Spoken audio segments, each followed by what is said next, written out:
Every so often, you'll go through a period in your life.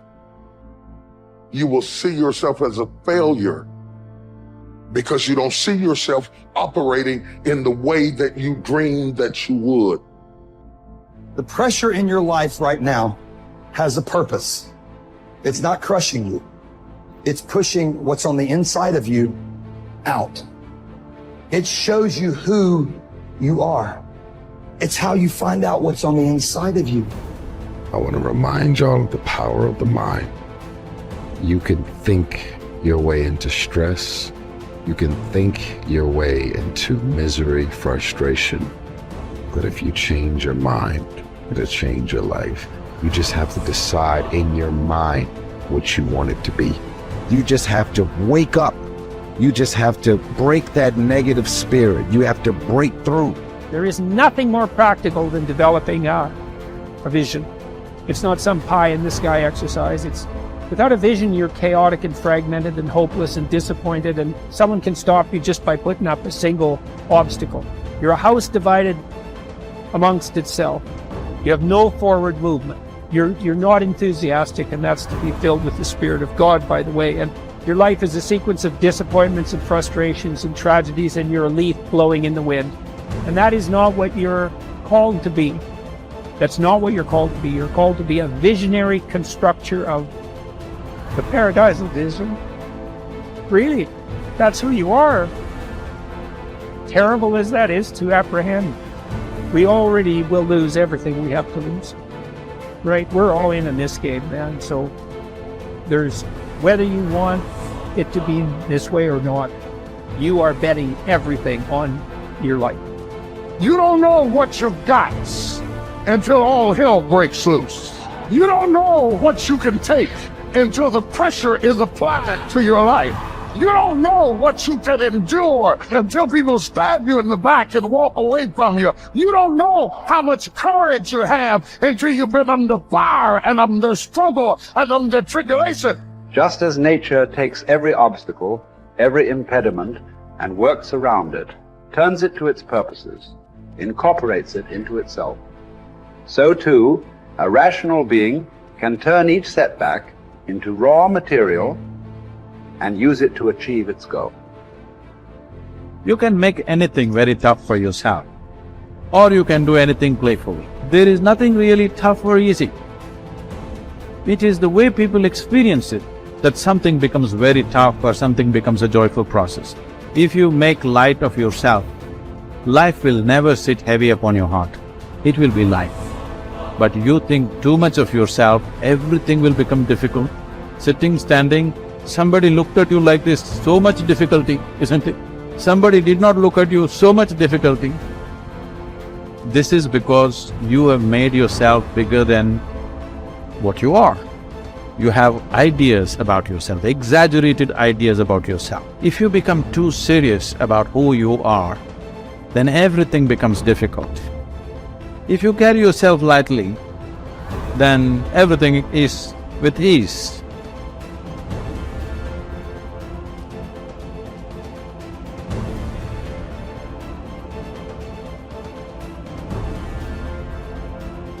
There's two great words of antiquity everybody should learn. Here they are, one's positive and one's negative. Here's the positive word from antiquity, behold. That's the positive word. Behold the possibilities, behold the opportunity, behold the future and give it design. Behold and look at the chances you've got. Behold, spring has come. Behold, the day has arrived. And the sun is shining and the shadows are fleeing away. Behold, the next person you can meet might be your friend for life. Behold, the next person might be a colleague forever. Behold, that's the positive word, behold. Now, here's the negative word, beware. Beware of what you become in pursuit of what you want. Beware. All of our lives we have to deal with behold and beware. When a kid goes to school, it's behold the opportunity and beware the dangers, behold and beware. So beware of what you become, pursuing what you want. Some things I went for in the very beginning cost me too much. I got so obsessed with some things that I found out later the price was too big to pay. If I would have known better, I never would have paid. But sometimes we learn when? After.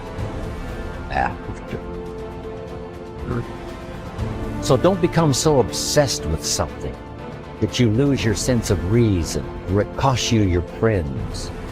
Don't be so obsessed with something that you compromise your virtues and your value. The story says Judas got the money. You say, well, that's a success story. No. It's true, 30 pieces of silver was a sizable sum of money, but it was not a success story. His name was Judas. Doesn't that ring a bell? It makes all the difference in the world. Judas got the money. Here's something interesting about the story of Judas. After he got the money, he was unhappy. Someone says, well, if you had a fortune in your hand, why would you be unhappy? And here's the key. He was not unhappy with the money. He was unhappy with himself. Here's a key phrase. The greatest source of unhappiness is self-unhappiness. It's not from outside the things that make us unhappy. Greatest devastating unhappiness is to be unhappy with yourself. Now, a mild form of unhappiness is construct. The desperate form of unhappiness is destruct. It's like worry. We should all worry a little, but not let it destroy our lives. So it's called caution, but not undue caution. It's called fear and worry, but not the worry that kills you, not the worry that destroys you. It's like hate. You don't need to hate your job. Save your hate for the important things like evil, like the weeds that attack your garden, like the diabolical ideas that try to entice your children. Right? You don't need to hate everything. I hate this, I hate that. That's the misuse of your hate. Save it for the things we really must.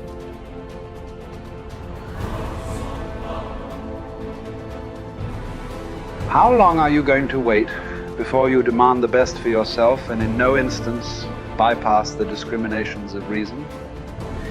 You have been given the principles that you ought to endorse, and you have endorsed them. What kind of teacher, then, are you still waiting for in order to refer your self-improvement to him? You are no longer a boy, but a full-grown man. If you are careless and lazy now and keep putting things off and always deferring the day after which you will attend to yourself, you will not notice that you are making no progress, but you will live and die as someone quite ordinary. From now on, then, resolve to live as a grown-up who is making progress, and make whatever you think best a law that you never set aside. And whenever you encounter anything that is difficult or pleasurable or highly or lowly regarded, remember that the contest is now. You are at the Olympic Games. You cannot wait any longer, and that your progress is wrecked or preserved by a single day in a single event. Success is both a journey and a destination, isn't it? It is both the steady, measured progress toward a goal and the achievement of a goal. Success is an accomplishment, whether it be great or small, and it's an understanding of the potential and power of an entire human life. Success is an awareness of value, and it's the cultivation of value through discipline. It can be tangible or intangible. Success is a process of turning away from something in order to turn toward something else. From no exercise to exercise, from candy to fruit, from not investing to investing.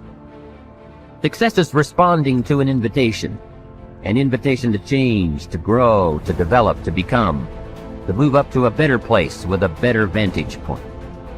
But most of all, success is making your life what you want it to be, considering all the possibilities, considering all the examples.